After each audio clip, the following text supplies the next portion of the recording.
So this is our van engine, and you can actually see on this thermal that tube number 5 is cold. I mean, it's warm, but it's actually a much different temperature than the rest of the cylinders on this bank.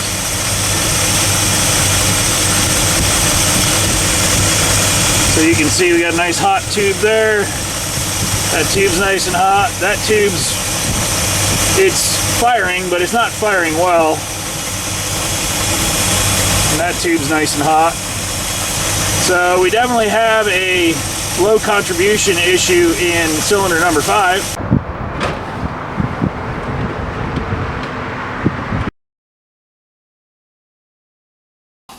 So my curiosity has the best of me, as always.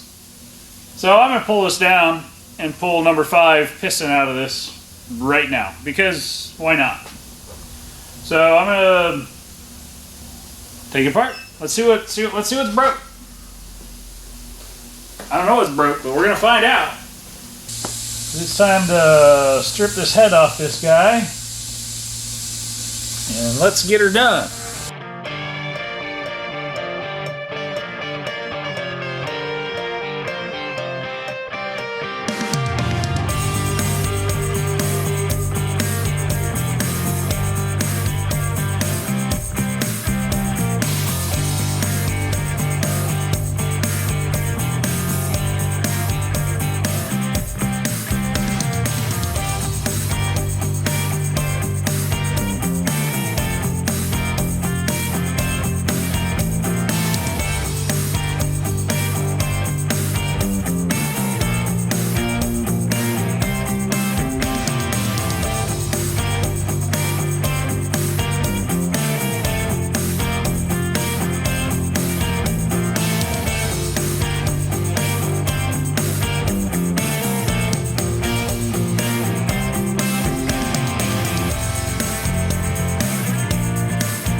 Pretty good in there, all things considered.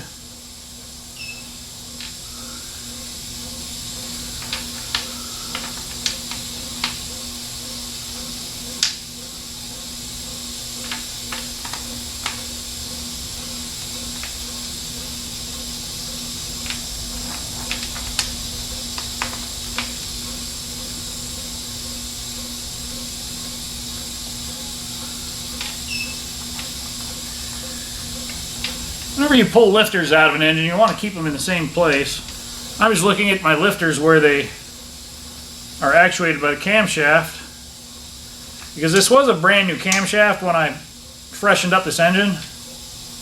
And since I have it apart, I'm just going to double check to make sure my camshaft break-in was good. I'm pretty sure it is, considering the thing drove for 20,000 miles. And I didn't, when I cut the oil filter open, I didn't see any evidence of anything bad going on.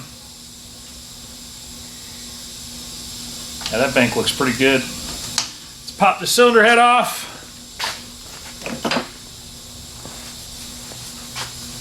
And we'll see if there's any visible damage. Pop this header off real quick.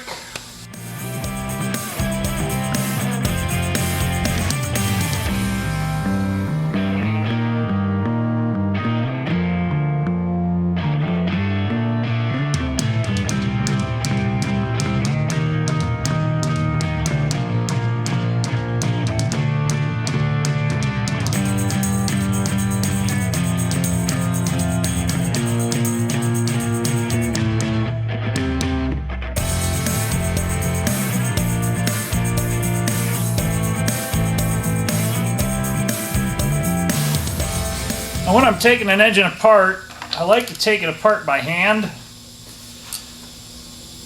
I don't want to just take a impact gun and zip all my bolts out.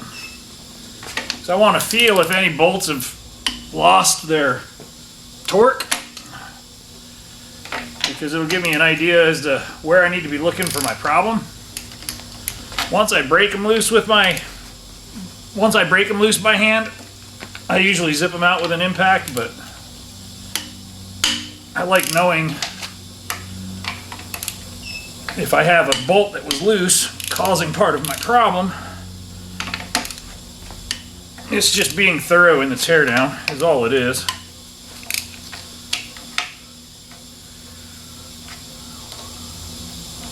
Oh, they don't fit in there. Tight fit.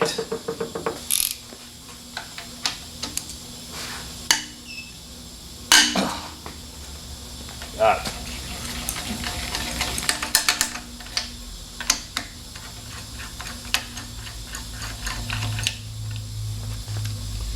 Pop these spark plugs out and keep them in order. But we didn't see anything wrong with them when we had them out before, when we were doing the compression test.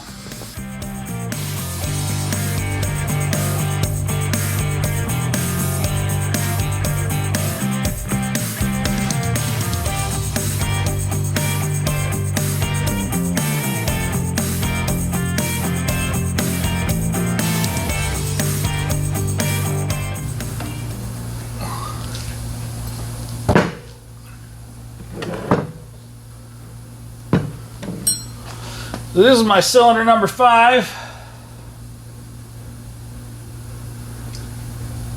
Looks a little different than the other cylinders. Have to check it.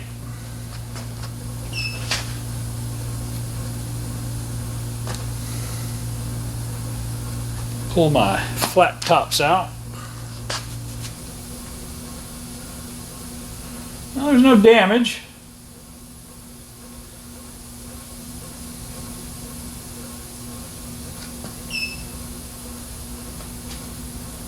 Let's pull the piston out. I'm kind of wondering if the ring just didn't seal. It's possible. Don't know. Keep taking it apart.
All lifters look great.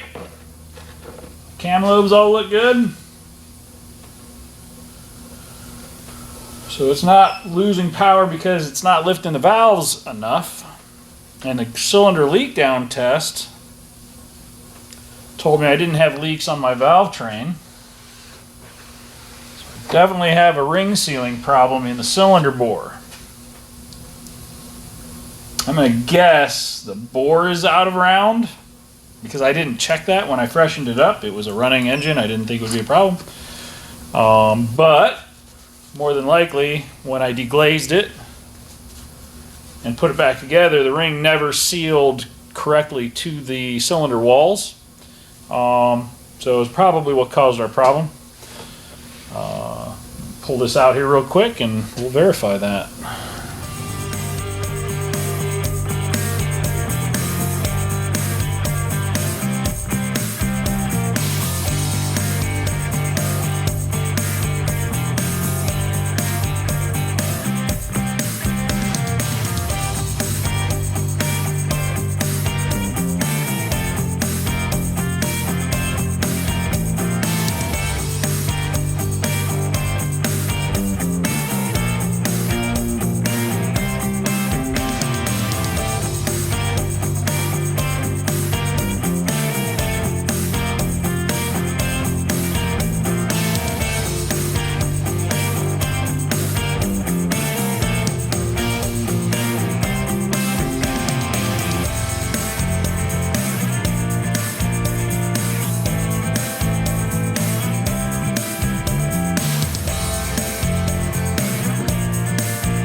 No bearing material or anything bad in there.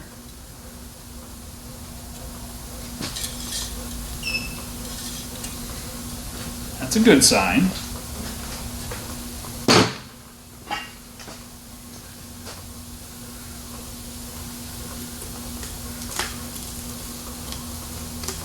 Gasket's sealed okay. Nothing funky in the screen. That's a good sign. So this is the guy I want to take out, number 5 and number 7, because they were the ones that had the questionable compression.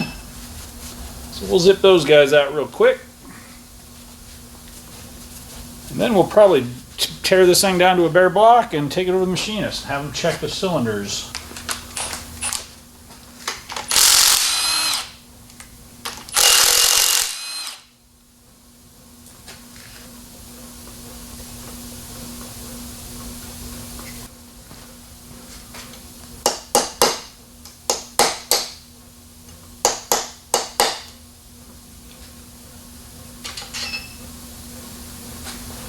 Look at that, bearings look brand new.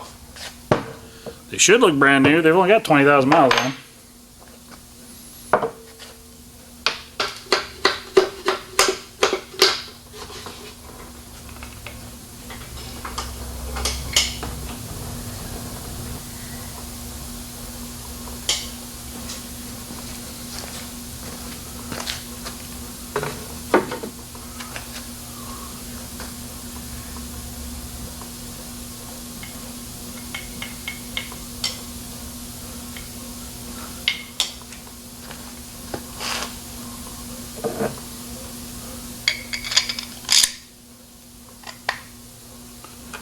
My rod ends together. You don't want to mix up your rod caps because they are machined together as a pair. If you mix them up, your engine will probably not rotate once you torque them all down.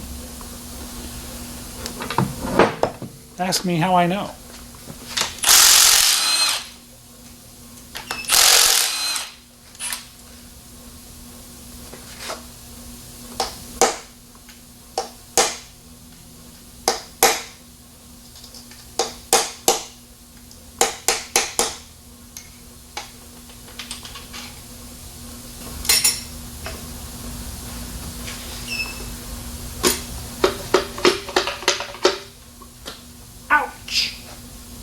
How's that?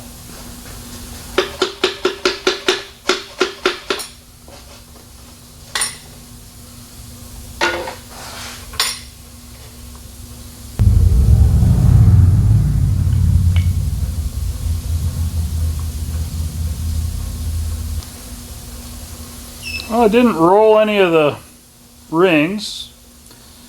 None of the rings are damaged or cracked. I'm going to guess we have a bore problem. So maybe this engine was overheated at one point and the cylinder's not completely round, so the rings weren't able to seal up. But I have good contact across my rings all the way around. I'll have to look at it. I mean, I've got good ring tension.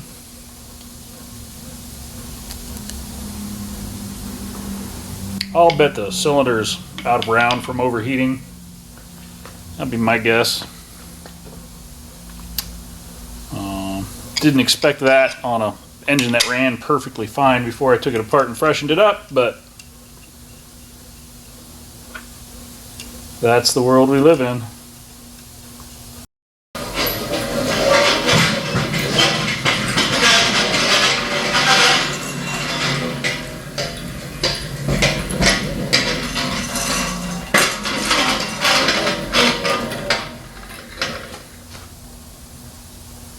There's my solution.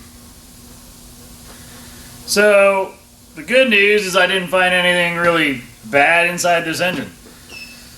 The bad news is I didn't really find anything bad inside this engine, which means my cylinder bores probably have taper wear and they're causing the rings to lose seal, hence blow by, excessive combustion.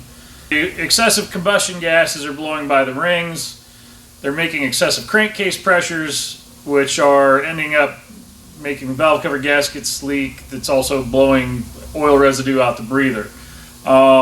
No simple solution to that. I didn't find any broken rings. The rings look like they're sealing. They've got wear on them all the way around in the 2 cylinders in question. So I picked up another 318 small block because I was kind of thinking that might be my problem. Basically, this engine is going to have to be sent out. It will probably need to be rebored and new pistons put in it. The problem is that takes time. It takes a month, 2 months.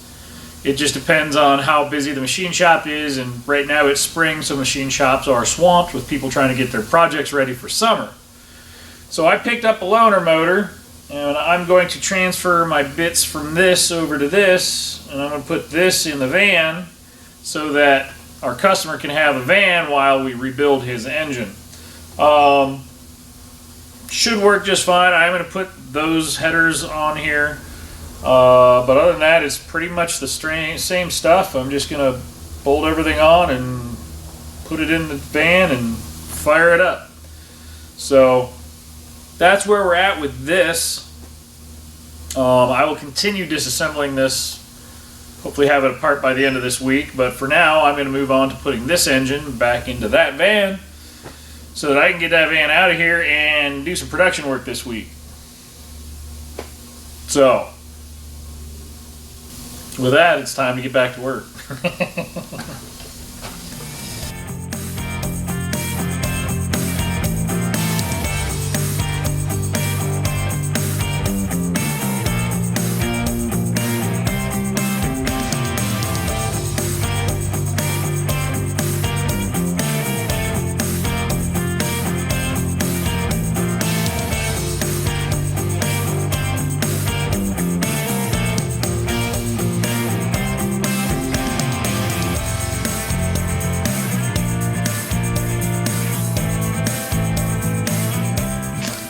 So I picked up this engine as a running complete engine. The guy was basically updating his hot rod to a Hemi, a more modern Hemi style engine. Running, driving car. He's like, yeah, it ran great. I'm just upgrading. So I bought the engine off of him. Hopefully it's as good as what he says it is. I'm gonna stab this into this van and then see what happens. It'll give me some time. He can have his van and drive it around while I'm doing a rebuild and probably a fresh bore on his engine. And then when it's time, we'll put that engine right back in the van. Or if he really likes this engine, we'll just leave this engine in there. We'll see. I don't know how that'll turn out yet. But yeah, that's pretty simple. So I'm going to knock my pulleys off and I'm going to stick this thing back in the van. Heave ho!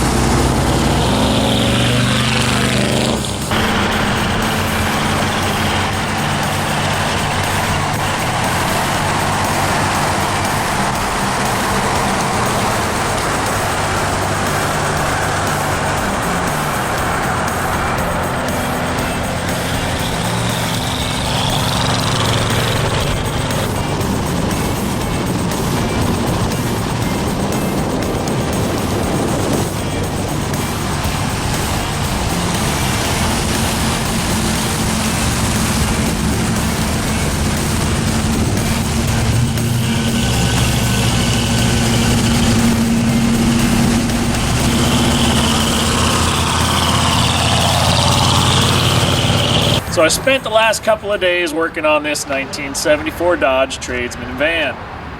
Now this is a van I built for our customer last year. We finished it up, and basically as soon as I finished the build on this van, he drove north into Canada, all the way across Canada, south into out west somewhere, all the way back across the United States. He basically put 20,000 miles on this van in the matter of 6 months.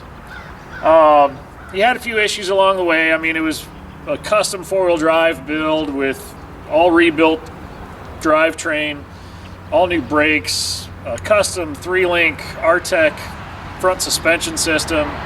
I mean, it was a pretty substantial build. It took me a long time to build this thing. Had a couple of mishaps that needed to be addressed on his trip, but in all, I mean, 20,000 miles in 6 months, I'd say things worked out pretty well. But he did have a problem that was a concern of mine, and he kept using oil, and more specifically, he kept pushing oil out the breathers. Well, when you're pushing oil out the breathers, you have an internal engine problem. And I was concerned that maybe I did something wrong in the engine. So, even though it had 20,000 miles on the engine, I decided, you know what, I'm going to pull the motor out. We're going to check it out. If it needs machined, I've got a spare motor here to put in it. We'll just swap it out. I can get his engine rebuilt. We'll resolve the issues and put it back together another day. At least then he can still use his van. So I pulled the engine out the other day.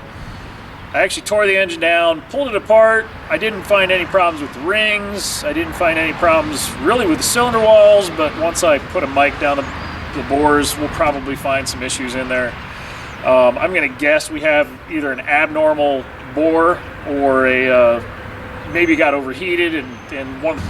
I bared down. I got the engine reinstalled in this thing today. Put some test drive miles on it. I don't have any blow-by. I don't really seem to have any oil leaks, but I'll drive it again in the morning to double check all that. And then it's time to call the customer and tell him to come get his van and go camping and go explore this nation and see whatever he's going to go find. I mean, he's been all the way through Canada with it, all the way across the states. He's been up to Michigan a couple of times. He went all the way up to Boeing in this thing to go skiing when we went back when we had snow. So, pretty neat van. I'm excited to see where it travels to next, but that's where we're at. So thank you for watching our show. This is our little bit on an old Dodge Tradesman van. These unibody vans are actually pretty easy to do engines in when you pull them out the bottom, which is what I did here. Everything I designed when I put this package together was easily serviced from underneath. I didn't do much video of it all going back together because it's pretty much the same as it coming apart. I didn't feel like boring you with that. At any rate, thanks for watching our stuff. These are some of the things we get to play with for people that want their dreams built. As always, click like, subscribe, leave us a comment. We love to hear from you. With that, have a great day. We'll see you on the next one.